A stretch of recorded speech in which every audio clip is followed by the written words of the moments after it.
Hello, everybody. I am a college volleyball coach and I am on that career path.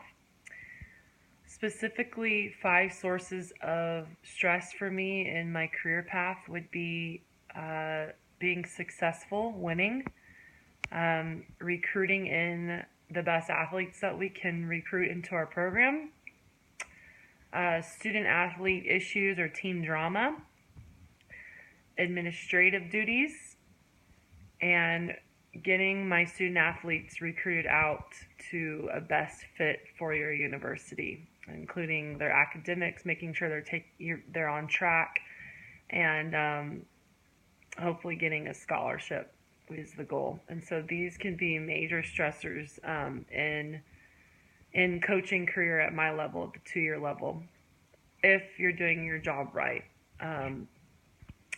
So ways to prevent these stressors would be, in terms of success, first of all, just being thankful that you're in a position to be a college volleyball coach. That's something that is just really important. Just having a thankful heart and knowing that you're in a really, really special position kind of changes your attitude about things.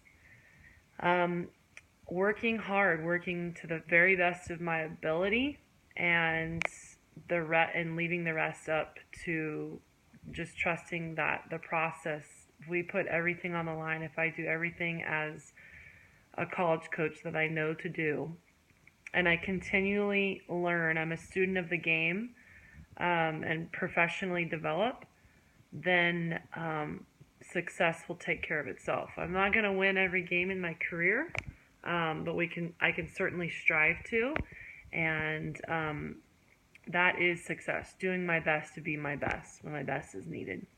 John Wooden. Recruiting in top athletes. Some coaches are lazy about this, and if you don't have the players with the right, the ability that's a part of the job, you don't go out and find them, you're not going to be as successful. Coaching only goes so far. You have to have the horses. And so working hard to put myself in a position to find those players, communicating with them well, getting them on campus, having great recruiting trips, doing my best. But also what really stresses me out is when I hear no, and I'm sure that's how other coaches feel, and you have to be okay with hearing no. You're going to hear a lot of no's before you hear a yes, and you just have to put yourself out there. It's kind of being like a salesman. You want the best fit anyway of all the athletes coming in.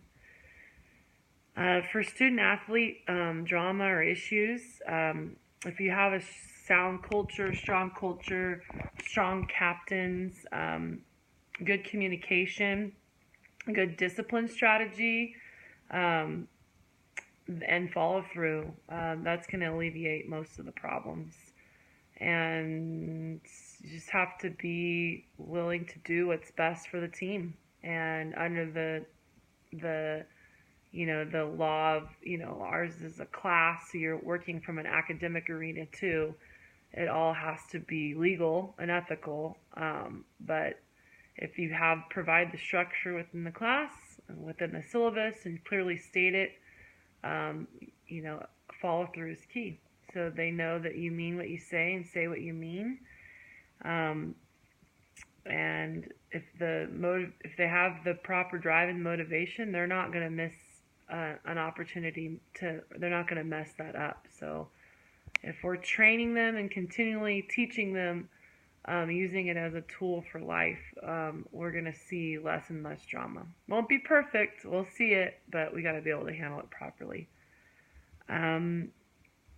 Administrative duties can pile up, just all this constant to-do lists, setting up schedules and websites and getting this in and going to this, just staying organized, delegating to assistants, and staying ahead on it. Don't get behind.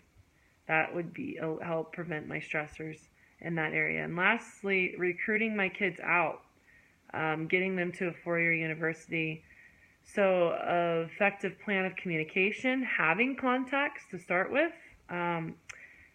spending time, working hard again, stop worrying, because the plan in and of itself and the student athlete will find the best fit schools. So, just have to be willing to do the work.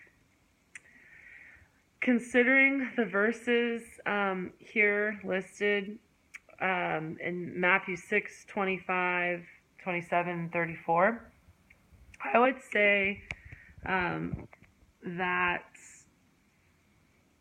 my response to this is, considering these verses, I would say that if I'm in a state of anxiousness, I'm probably doing too much to control, and I need to surrender my worry and stick to the plan to prevent these stressors.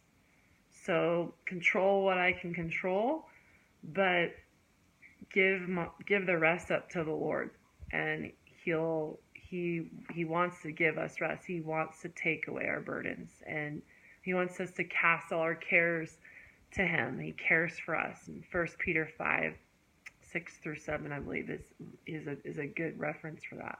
So those are good verses to cling on to, and when we're doing our job, that's for sure. Hope everyone's having a great week, and we'll talk soon.